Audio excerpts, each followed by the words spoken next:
The Enemies of Property, Part 1, Chapter 6 of What is Wrong with the World by G.K. Chesterton. But it is for this especial reason that such an explanation is necessary on the very threshold of the definition of ideals. For owing to that historic fallacy with which I have just dealt, numbers of readers will expect me, when I propound an ideal, to propound a new ideal. Now, I have no notion at all of propounding a new ideal. There is no new ideal imaginable by the madness of modern sophists which will be anything like so startling as fulfilling any one of the old ones. On the day that any copybook maxim is carried out, there will be something like an earthquake on the earth.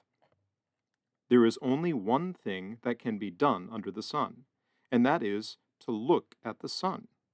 If you attempt it on a blue day in June, you will know why men do not look straight at their ideals. There is only one really startling thing to be done with an ideal, and that is to do it. It is to face the flaming logical fact and its frightful consequences. Christ knew that it would be a more stunning thunderbolt to fulfill the law than to destroy it. It is true of both the cases I have quoted, and of every case. The pagans had always adored purity. Athena, Artemis, Vesta. It was when the virgin martyrs began defiantly to practice purity that they rent them with wild beasts and rolled them on red-hot coals. The world has always loved the notion of the poor man uppermost. It can be proved by every legend from Cinderella to Whittington, by every poem from the Magnificat to the Marseillaise. The kings went mad against France, not because she idealized this ideal, but because she realized it. Joseph of Austria and Catherine of Russia quite agreed that the people should rule. What horrified them was that the people did. The French Revolution, therefore, is the type of all true revolutions, because its ideal is as old as the new Adam, but its fulfillment almost as fresh, as miraculous, and as new as the New Jerusalem. But in the modern world, we are primarily confronted with the extraordinary spectacle of people turning to new ideals because they have not tried the old. Men have not got tired of Christianity. They have never found enough Christianity to get tired of. Men have never wearied of political justice. They have wearied of waiting for it. Now, for the purpose of this book, I propose to take only one of these old ideals, but one that is perhaps the oldest. I take the principle of domesticity, the ideal house, the happy family, the holy family of history. For the moment, it is only necessary to remark that it is like the Church and like the Republic, now chiefly assailed by those who have never known it, or by those who have failed to fulfill it. Numberless modern women have rebelled against domesticity in theory because they have never known it in practice.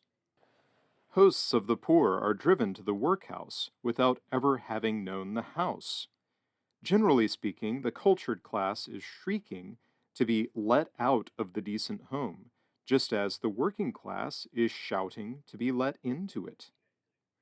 Now, if we take this house or home as a test, we may very generally lay the simple spiritual foundations or the idea. God is that which can make something out of nothing.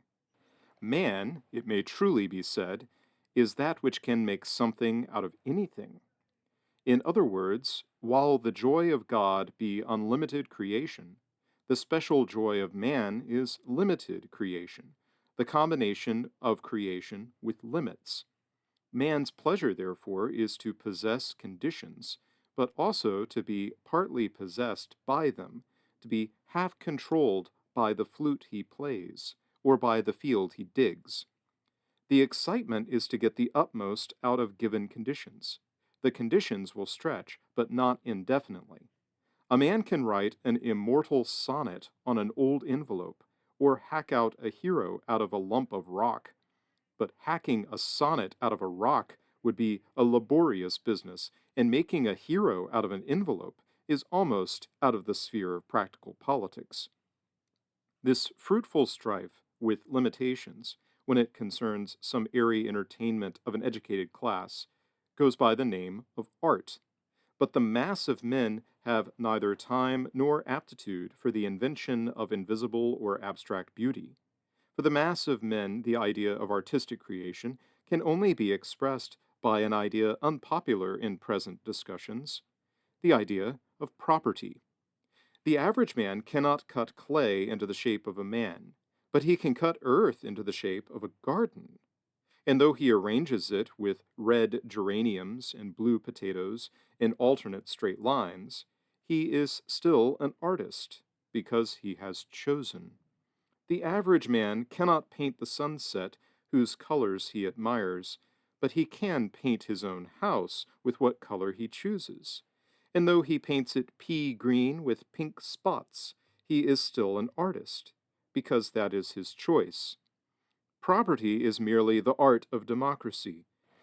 It means that every man should have something that he can shape in his own image, as he is shaped in the image of heaven. But because he is not God, but only a graven image of God, his self expression must deal with limits, properly with limits that are strict and even small.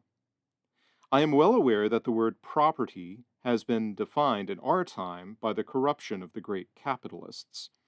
One would think, to hear people talk, that the Rothschilds and the Rockefellers were on the side of property, but obviously they are the enemies of property because they are enemies of their own limitations.